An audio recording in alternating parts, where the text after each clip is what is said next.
नमस्कार नहीं welcome you all to world affairs. मैं हूं प्रशांत धवन। आज के समय पूरे इंडिया के मीडिया में हम देख रहे हैं कि एक ही टॉपिक डिस्कस किया जा रहा है कि किस तरीके से तमिलनाडु में जो रूलिंग पार्टी है उसके बड़े मेंबर ऑफ पार्लियामेंट ने चीफ मिनिस्टर के सामने बैठकर स्टेज पर यह कह दिया कि या तो केंद्र सरकार तमिलनाडु को ऑटोनॉमी दे, अगर ऐसा नहीं होता तो हम तमिलनाडु को एक इंडिपेंडेंट कंट्री बना देंगे। यहां पर आप देख पाओगे आर्टिकल है don't push us to revive separate country demand. ये कहा है डीएमके के ए राजा ने। यहाँ पे आप देख पाओगे ये हैं ए राजा, जो लोग बहुत ही लंबे समय से पॉलिटिक्स करंट अफेयर्स फॉलो कर रहे हैं।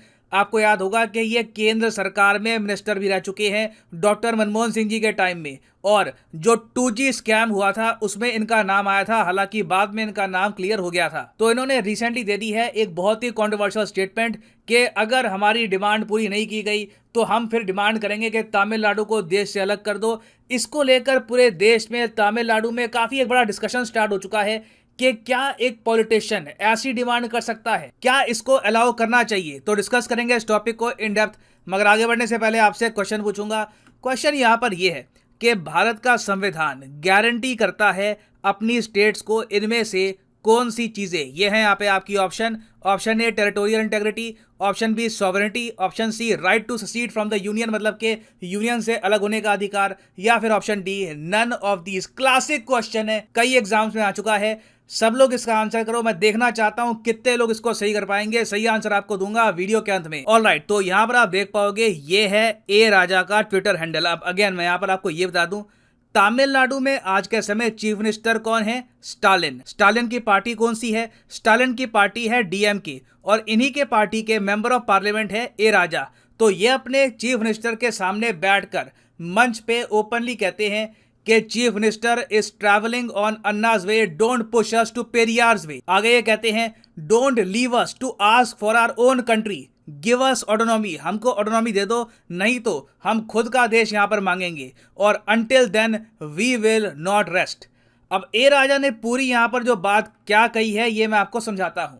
आपने काफी बार पेरियार के बारे में सुना होगा, हो सकता है कि सोशल मीडिया में आपने देखा हो, पेरियार का मेंशन किया जाता है कि तमिलनाडु के बड़े थिंकर थे ये, और जो तमिल लैंग्वेज मूवमेंट है तमिलनाडु में उसको भी पुश इन्होंने ही किया था। अब देखो क्या है कि जो डीएमके पॉलिटिकल पार्टी है तमिलनाडु में, वो लोग मानते हैं कि उनकी पॉलिटिकल पार्टी के जो मेन गुरु हैं वो है पेरियार। पेरियार के बारे में ये लोग कहते हैं कि पेरियार ने मरते समय तक एक सेपरेट तमिलनाडु की डिमांड करी थी। पेरियार चाहते थे कि तमिलनाडु इंडिया से अलग हो जाए, ये यहाँ पर कह रहे हैं ए राजा। मगर आगे ए राजा ये भी ऐड कर देते हैं कि हालांकि पेरियार ने ये डिमांड करी थी और वो हमारे पार्टी के गुरु हैं, मार्गदर्शक आप कह लीजिए, मेन आइडियोलॉजी हमको उनसे मिलती है, मगर हम लोगों ने वो डिमांड अभी के लिए छोड़ दी है। हम इंडिया से अलग अभी के लिए होना नहीं चाहते, मगर हम लोग चाहते हैं ऑटोनॉमी।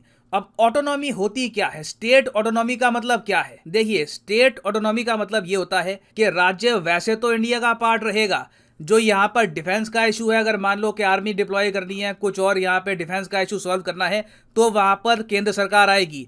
जो फॉरेन अफेयर्स है वो भी केंद्र सरकार संभालेगी। मगर उसके अलावा टैक्स कलेक्शन, टैक्स कैसे खर्चा जाएगा, किस तरीके से यहाँ पर सरकार चलाई जाएगी, लोगों को कैसे गवर्न किया जाएगा, इसमें सेंटर का कोई रोल नहीं होगा। सब कुछ संभालेगी यहाँ पर स्टेट गवर्नमेंट। और ऑटोनॉमी कितनी आप दोगे उसके भी लेवल होते हैं। फॉर एग्जांपल कहने की मैं बात कर रहा हूँ, चाइना ने ना तिब्बत को ऑटोनॉमी दे रखी है। वो लोग कहते हैं तिब्बत का ऑटोनॉमस रीजन, मगर रियलिटी में कोई ऑटोनॉमी है नहीं, क्योंकि कितनी ऑटोनॉमी दी है, वहां के लोकल लीडर्स के पास कितनी पावर है, ये चेक करने के लिए चाइना में कोई फ्री मीडिया ही नहीं है। तो ऑटोनॉमी का देखो एक एग्जाम्पल ये हो सकता है, जैसे फॉर एग्जाम्पल जम्मू कश्मीर, आपको पता होगा जम्मू कश्मीर जब एक स्टेट थी तो उसको काफी सारी ऑटोनॉमी मिल रखी थी, बहुत सी चीजें जम्मू कश्मीर अपनी अलग से ही करता था। और वैसे आप अगर देखो तो आज भी भारत में हम लोग एसिमेट्रिक फेडरलिज्म यूज करते हैं। एसिमेट्रिक फेडरलिज्म का क्या मतलब हो गया? देखो, कई देशों में होता है सिमेट्रिक फेडरलिज्म। इसका मतलब यह है कि एक देश है, उसकी स्टेट है, हर स्टेट समान होगी, किसी स्टेट के लिए कोई खास कानून नहीं बनाया जाएगा। मगर हमारे यहाँ तो ऐसा है नहीं। हम लोगों ने काफी बार स्पेशल लॉज बनाए हैं अपनी स्टेट्स के लिए, यूनियन टेरिटरीज के लिए। आज भी आप अगर देखो तो भारत में आपको 10 ऑटोनॉमस काउंसिल मिलेंगे, मतलब कि स्टेट है स्टेट के अंदर कुछ एरिया होगा जो हमने ऑटोनॉमस छोड़ रखा है वहां की ट्राइबल पॉपुलेशन के लिए, जो वहां पे नोमैडिक ट्राइब्स हैं उनके लिए छोड़ रखा है और ये ऑटोनॉमस काउंसिल आपको मिलेंगे आसाम, मेघालय, मिजोरम, त्रिपुरा और कई और स्टेट्स में भी आपको मिलेंगे ये काउंसिल। तो इंडिया में देखो ऑटोनॉमी का हल्का सा स्कोप तो है, मगर वो बहुत ही लिमिटेड तरीके से हम यूज करते हैं। स्टेट्स में भी स्पेशल इलाके बना करके, ठीक है, यहां पे ना जो स्टेट गवर्नमेंट है ज्यादा इंटरफेरेंस नहीं करेगी, मगर जो तमिलनाडु डिमांड कर रहा है वो डिफरेंट है। वो कह रहे हैं पूरी की पूरी स्टेट को ऑटोनॉमी दे दो। अब यहां पर आप कहोगे मगर तमिलनाडु को क्या हो गया अचानक से, इतना ज्यादा ये रूट क्यों गए? ये क्या तमिल हिंदी का इशू है क्या? हिंदी को रिसेंटली कुछ इम्पोज तो किया नहीं गया, सरकार ने कोई बड़ा निर्णय यहाँ पर लिया तो है नहीं कि सब हिंदी पढ़ेंगे और जो बाकी लैंग्वेजेस है उसको हम डिमोट कर देंगे, ऐसा कुछ हुआ नहीं है।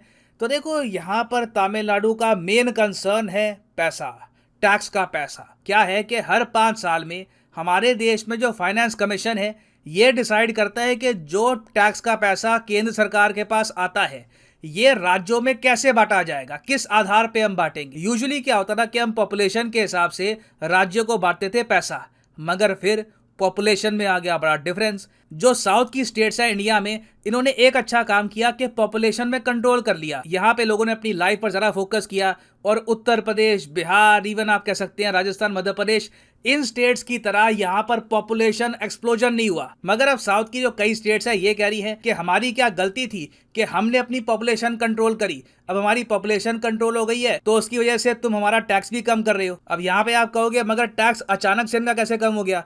देखिए इससे पहले क्या था हमारे देश में, ये बात तो बहुत ही लंबे समय से ऑब्वियस थी कि नॉर्थ की कई स्टेट्स हैं वहां पे आबादी बहुत ज़्यादा बढ़ गई है कंपेयर टू सदर्न स्टेट्स, मगर तब भी साउथ की स्टेट्स को थोड़ा बहुत टैक्स मिलता रहे इसके लिए हम लोग क्या करते थे, सेंसस 1971 का यूज़ करते थे। क्योंकि इस सेंसस में ना नॉर्थ साउथ की पॉपुलेशन में डिफरेंस इतना ज़रा था नहीं। मगर फिर क्या हुआ, सरकार ने रिसेंटली कुछ साल पहले डिसाइड किया कि अब हम सेंसस 2011 का यूज़ करेंगे। अब सेंसस 2011 में तो साफ साफ जो पिक्चर है क्लियर हो जाती है, साउथ की स्टेट्स की पॉपुलेशन कम हुई है, बिहार, यूपी, बाकी स्टेट्स की पॉपुलेशन बढ़ी है। तो इस वजह से क्या हुआ है कि तमिलनाडु समेत कई जो साउथ की स्टेट्स है इनका हजारों करोड़ों का जो टैक्स है जो इनको पहले मिला करता था अब केंद्र सरकार से नहीं मिल रहा। रिसेंटली तमिलनाडु ने ये कहा है कि हम अगर 2014 से देखें तो हमको 80,000 करोड़ का टैक्स रेवेन्यू, टैक्स शेयर जो हमको मिल सकता था वो हमारे हाथ से निकल गया because of the change in the formula. तो साउथ की काफी स्टेट्स में इस बात को लेकर थोड़ी बहुत नाराजगी है, मगर तमिलनाडु में देखा गया है कि इस टॉपिक को ना जो पॉलिटिकल पार्टीज हैं यूज कर रही है अपनी पॉलिटिक्स को आगे चमकाने के लिए, और काफी बार ये लोग इंडिया की जो यूनिटी है उसके अगेंस्ट बोलना स्टार्ट कर देते हैं ताकि लोगों में इनकी पॉपुलैरिटी बढ़े। अब फॉर एग्जांपल मैं आपको बता रहा हूँ, आज के समय तमिलनाडु के जो चीफ मिनिस्टर है स्टालिन, इन्होंने आज से 4 साल पहले, मुझे अच्छे याद है, इन्होंने ये कह दिया था कि हम बनाएंगे जी द्राविड़ नाडु। द्राविड़ नाडु एक बड़ा खतरनाक कॉन्सेप्ट है। इसके अंदर ये लोग कहते हैं कि साउथ की जो कई स्टेट्स है, ये कर्नाटका, तेलंगाना, आंध्र प्रदेश, ये केरला, तमिलनाडु, इवन पुडुचेरी, ये सब इंडिया से अलग हो जाएंगी। ये बात ओपनली करी गई कि देखिए द्राविड़ नाडु हम बनाएंगे, ये रियलिटी हो सकती है। मगर बाकी स्टेट्स ने ये जो आइडिया है इसको स्वीकार नहीं किया। जो ये आप कह लीजिए इमोशन है सेंटर के अगेंस्ट, बार बार ये बोलना कि हमको ऑटोनॉमी दे दो, फिर ये सेंटेंस भी यूज़ कर लेना कि हमारी बात नहीं मानी गई तो देश से अलग हो जाएंगे, ये तमिलनाडु में यूज़ होता है। बाकी स्टेट्स में मैंने देखा है कि पॉलिटिशियन ऐसी लैंग्वेज पसंद करते नहीं है। कर्नाटका में, तेलंगाना में, वहाँ पे जो मतलब आप कह लीजिए पॉपुलेशन भी कह लीजिए, नेता भी कह लीजिए, वो मानते हैं कि एक लिमिट होती है वो क्रॉस नहीं करनी चाहिए। In the end we are one country, जो भी हमारे इश्यूज हैं हम इंडिया में रह के सॉल्व करेंगे। मगर अब ये जो ओपनली बात की जा रही है कि या तो हमको ऑटोनॉमी दो या तो सेपरेट तमिलनाडु बनेगा, this is dangerous, this is very dangerous.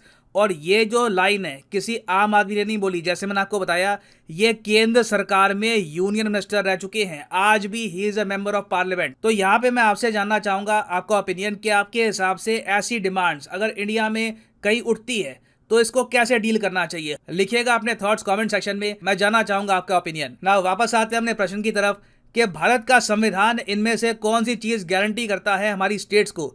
तो सही उत्तर हो गया option D, none of them. ना टेरिटोरियल इंटेग्रिटी, ना सॉवरिटी, ना right to secede from the union. All states are a part of India and together we are the republic of India. और finally यहाँ पर मैं ये भी ऐड कर दूं कि लाइफ में अगर आप एक बार प्रॉपरली यूपीएससी एग्जाम की तैयारी करना चाहते हैं, किसी भी एग्जाम की तैयारी करना चाहते हैं, चाहे IIT हो, बैंक हो, तो सिंपली जाइए कमेंट सेक्शन में, कमेंट सेक्शन में आपको मिलेगी ये पिंड कमेंट और यहाँ पे आप परचेज कर सकते हैं the course of your choice. For example let's say आप प्रिपेयर कर रहे हैं फॉर यूपीएससी, क्लिक करिए यूपीएससी पर और यहाँ पे आपके सामने खुल जाएगा ये पेज और यहाँ पे आप परचेज कर पाएंगे UPSC course for 36 month as well. अगर मान लीजिए आप एक कॉलेज स्टूडेंट हैं, अभी आपके पास टाइम है 2-3 साल का, आराम से यूपीएससी की प्रिपरेशन करनी है, तो 36 महीने का जो कोर्स है ये भी आप कर सकते हैं परचेज। मगर जो प्राइसेस यहाँ पर लिखे हैं ये पे करने की जरूरत नहीं है। सिंपली यहाँ पर कोड यूज करिए PD10 and the prices will start falling. So use the code PD10 and save money. So इसी नोट के साथ ये है वीडियो का अंत। Thank you for listening and as always God bless you all.